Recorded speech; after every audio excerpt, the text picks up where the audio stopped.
Wellington Mara always said, once a giant, always a giant. For me, it's only a giant.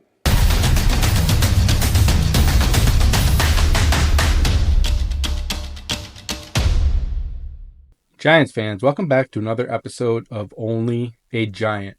Here to talk about the Pittsburgh Steelers New York Giants game that was on Monday Night Football last night. That was in Pittsburgh. For some reason in my head, I had myself convinced that it was a home game for the Giants. Clearly wrong there.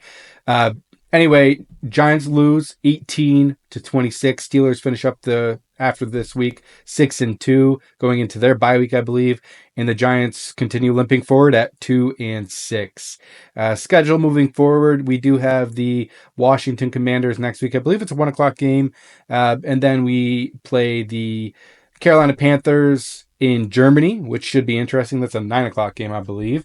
And then I believe our bye week. So, we're kind of moving along through the season here. We have 9 games left at this point, and it doesn't look pretty. This has not been the season that we thought it would be. I certainly thought that the floor would probably be 7 wins, and maybe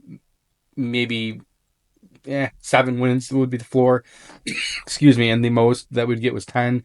If you ask me that now, we have 2 wins at this point, and maybe we get to 4 wins. That's kind of how I'm feeling at this point, and I don't have a great feeling for the rest of the season. It seems like we're entrenched right now with Daniel Jones, even though it feels like we should be benching him, but we're not. I almost wonder if this is like a John Mara thing where it's like, just give him the chance, let him finish out the year, let him really truly show who he is. And Brian Daboll is saying, hey, this is the offense I need to run to be successful. And look, John Mara, he clearly cannot run this offense. Almost what it feels like, kind of a stalemate between John Mara and Brian Daboll. I could be completely wrong on that. I have no information to back that up. Just kind of the feeling I get. Let's jump over to the stats from this game, and we'll look at the team stats first. Time of possession was actually pretty close. Giants had the ball for 30 minutes and 42 seconds, while the Pittsburgh Steelers had the ball for 29 minutes and 18 seconds. As far as first downs are concerned, we had 17, they had 20. We were 5 for 15 on third down, and they were 6 for 13 on third down. Felt like a lot of those conversions for them as well were 3rd and 5 plus, 3rd and 7 plus, and just seemed like at one point, I think it was 3rd and 7, and they had a false start.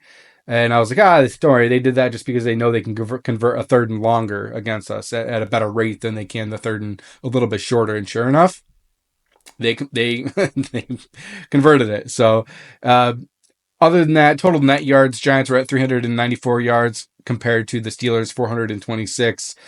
Rushing yards, 157 for the Giants and 167 for the Pittsburgh Steelers. A little surprised it seemed like they didn't commit to the run quite as much in the second half. Maybe the defense was figuring it out. I'm not sure, but definitely seemed to be a little bit different in the second half. Penalties was probably the biggest discrepancy. 11 penalties for the Giants, accepted penalties for 65 yards, 5 for 50 for the Steelers. Now, I'm not one that wants to complain about refs, and I really try not to do that because it's the NFL. The refs aren't great, but everyone has to deal with it. But this game felt like a true struggle against the refs. I haven't heard really a lot of people say that. And maybe that's because you shouldn't. I don't know. But really, truly kind of felt like we were battling the refs a little bit more than usual this game. That punt return for touchdown ended up being very costly because we lost by, 8 points, I guess. But realistically, 7. We would have kicked the extra point at that point. But that was a turning point in this game, quite honestly. And clearly the kicker was hit. Should have been some type of penalty there that at the very least, gets the Giants the ball back or lets us repunt it or something. I don't know. Just not a good look there. It was pretty frustrating to see. Red zone, obviously, getting into different parts of this game here. Over 3 for the Giants and over 4 for the Steelers. So scoring in the red zone was kind of tough in this game, and both teams kind of struggled, although they did have a couple touchdowns and it got called back. Other stats, individual stat-wise, Daniel Jones finished 24 for 38 for 264 yards. Tyrone Tracy, 20 carries for 145 yards and a touchdown, probably the star of this game for the Giants. Other than Other than maybe Aziz. We'll see. Darius Slayton's 4 catches for 108 yards on 7 targets. Malik Neighbors 7 for 71 on 13 targets. Theo Johnson 3 for 35. And Wandell Robinson 5 for 30. Tyrone Tracy had 2 catches. Singletary had 2 catches. And Eric Gray had one. A little surprised Tyrone Tracy didn't get more catches. But it's the NFL. You got to spread the ball around a little bit. As far as the Steelers are concerned, Russell Wilson, 20 for 28 for 278 yards and a touchdown. He looked in command, in control this game, as did Najee Harris, 19 carries for 114 yards. Why they didn't just keep feeding him, I have no idea. Jalen Warren had 9 carries for 46 yards as well. And then reception-wise, George Pickens, 4 for 74. Van Jefferson, 4 for 62. Calvin Austin, 3 for 54. Darnell Washington, 1 for 29. Pat Freiermuth, 2 for 19. And Najee, 3 for 17. So that's the bulk of the offensive stats. Defensively, obviously, with the Giants specifically, we'll talk about the Pittsburgh Steelers defensively as well. Had some sacks again, which was nice. Bobby Okereke had half a sack. Brian Burns had a sack. Azeez Ojulari had 2 sacks. And Mike McFadden got the other half sack. Now, for the Giants, Azeez has really kind of shown up, and it's been really cool to see. Obviously, it's been somebody that we've talked about as a potential trade candidate at this point. And I'm kind of doubling down on that a little bit, I think, where maybe we need to sign him to an extension if he's willing to stay, rather than worrying about trade him. Maybe we can get him for a 2 or 3 year extension. Maybe he wants to stay here and maybe be featured a little bit more in this defensive edge group here, where he's not getting five snaps a game, or 6 snaps a game, but maybe it's really a little bit more of an equal share once Kayvon does come back. Something that needs to be explored there, though. Same with Darius Slayton. I think at this point, guys, getting a 6th-round pick for Darius Slayton is not doing a lot for us at this point. Keeping some talent on this team certainly would be nice. As far as the Steelers are concerned, TJ Watt, 2 sacks. Alex Highsmith, 2 sacks. That looks like all I'm really seeing for the most part for the Steelers. TJ Watt obviously all over the place in this game, and I guess to that point, one of my key takeaways of this game, or I should say, one of the 3 things that I thought the Giants needed to do to kind of have a chance of winning this game, one of them was know where TJ Watt was or is at all times, and came down to a play at the end of the game where TJ Watt swatted the ball out of Daniel Jones' hands. Sounds like coaching and even Daniel Jones himself had said that he needed to move coverage over from the tight end to help chip, and he didn't do it. Even if you watch the Eli Manning cast with Eli and Peyton, Eli was literally saying at one point, I have his jersey on, by the way, you're representing here, saying in that play, it's like, oh, he's got to take the tight end over. Oh, he's going to take the tight end over. Oh, he's not taking the tight end over. And then afterward, you just see him like, oh. So I think that, Dable spoke about it and he was right. And obviously Daniel Jones mentioned it as well, as something that he needed to do and he did not do. So clearly an issue there. What were the other keys to the games? The other key to the game was Drew Phillips, Brian Burns, Sexy Dexy, someone make a play on the defense to get the Giants the ball back with a short field. They did it right at the end of the game. They punched the ball out, got a turnover when we absolutely needed it, and we just could not capitalize on it. I don't know about anyone else. I really didn't feel confident once we got the ball back, Downey, with 2 minutes left or whatever it was, that we were going to score. I was actually surprised we were kind of moving the ball, but it was kind of like what's going to happen? When is a mistake going to happen here to not give us a chance to win this game? And sure enough, Daniel Jones gets a little pressure, overthrows. I believe it was Singletary, and it gets popped up and gets picked off. So kind of a fitting end to the game, to be completely honest with you. A game that, once again, like different quarterback, I think we win that game, and it might not be close. Granted, maybe they stick to the run game a little bit more. I'm not sure. But just frustrating, I think, really. The other key to the game that I had mentioned of the 3 was offensively open the game with a touchdown. I don't care if it's the first possession, and we get the ball, or the Steelers get the ball and we get the ball after that and we score. But it was really important to me to try to get an opening possession touchdown. Now we didn't get that, but we did get a score on the opening possession, and I think that's something that was encouraging from this game is we were able to move the ball offensively a little bit against this team, which is a great defense. We were able to run the ball. This team, I think, was ranked second in the league against the run, and we were able to run all over the place. Tyrone Tracy had a great game here, and unfortunately he did get a concussion right at the end of the game. A little bit concerning, obviously, with being a short week here, playing again on Sunday. Today's Tuesday. Is he going to have enough time to clear the concussion protocol if he's able to? I hope so, because he really has shown that he is the lead back on this team, and I think he might even be the future at the running back position here for us. Proof of that, obviously, with the coaching staff, Devin Singletary had 2 rushes for 11 yards, and I believe that actually came after the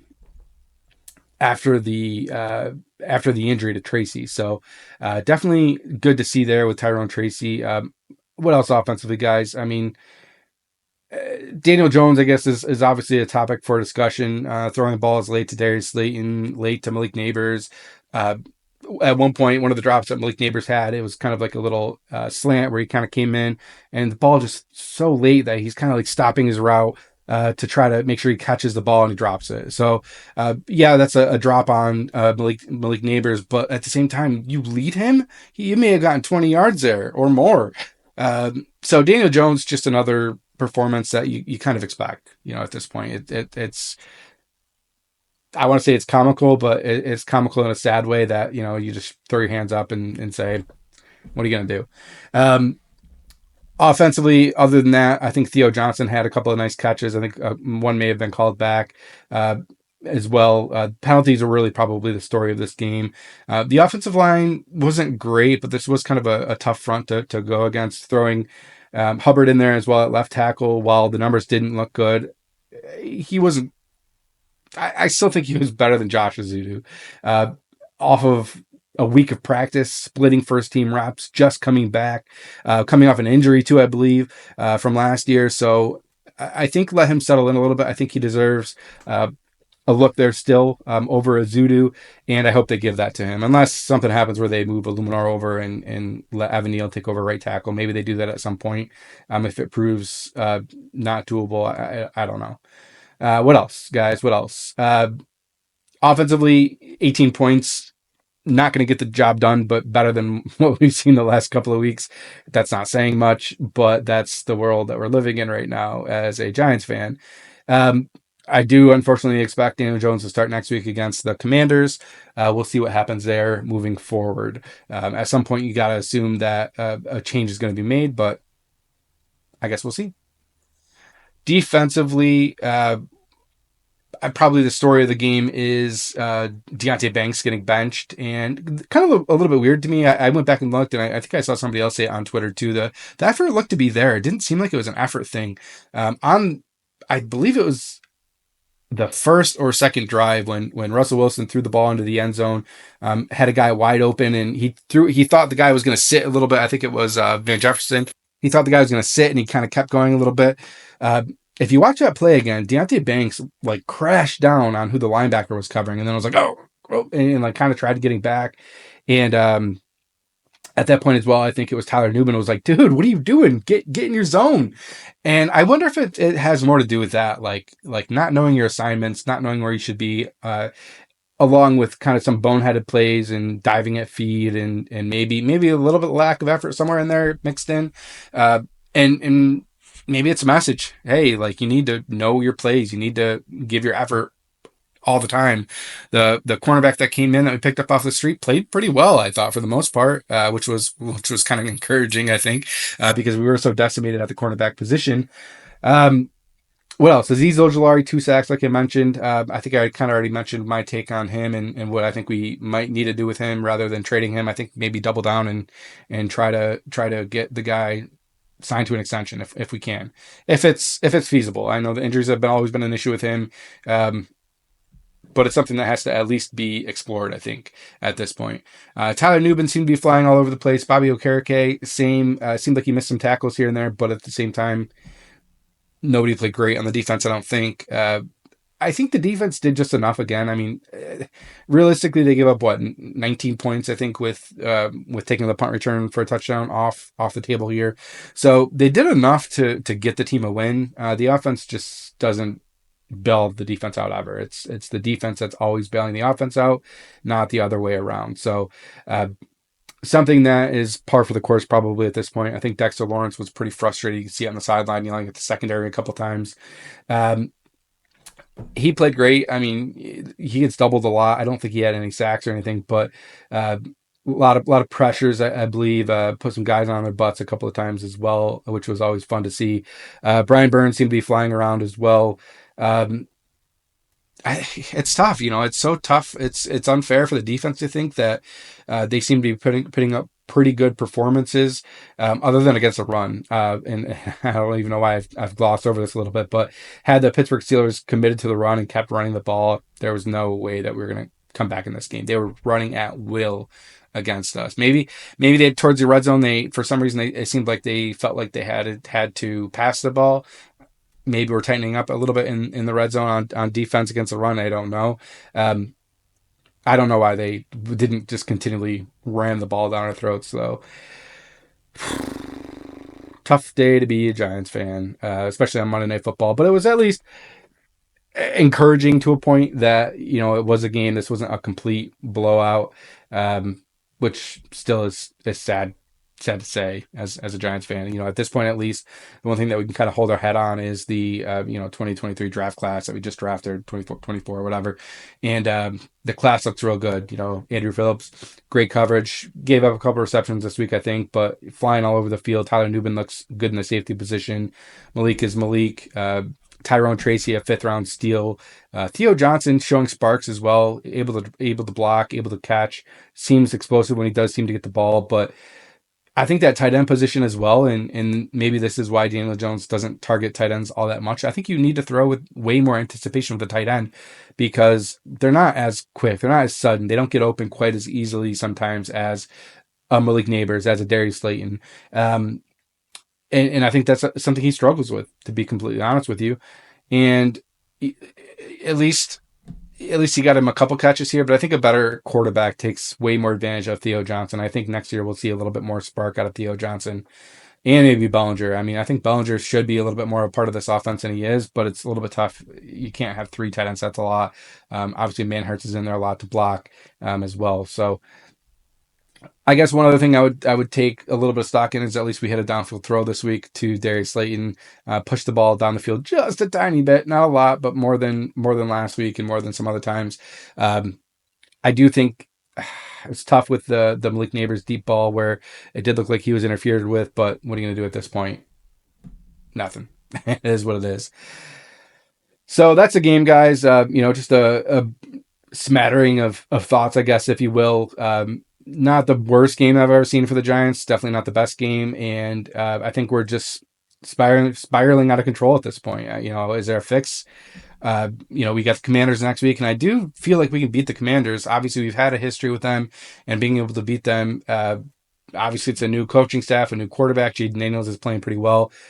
Granted, nobody really talks about he didn't have a great week last week, but everyone only wants to talk about the Hail Mary, and rightfully so. They won the game on that, but it didn't look great otherwise. We'll be really curious to see how he reacts to this defense. I don't know if the defense has kind of found the groove as well.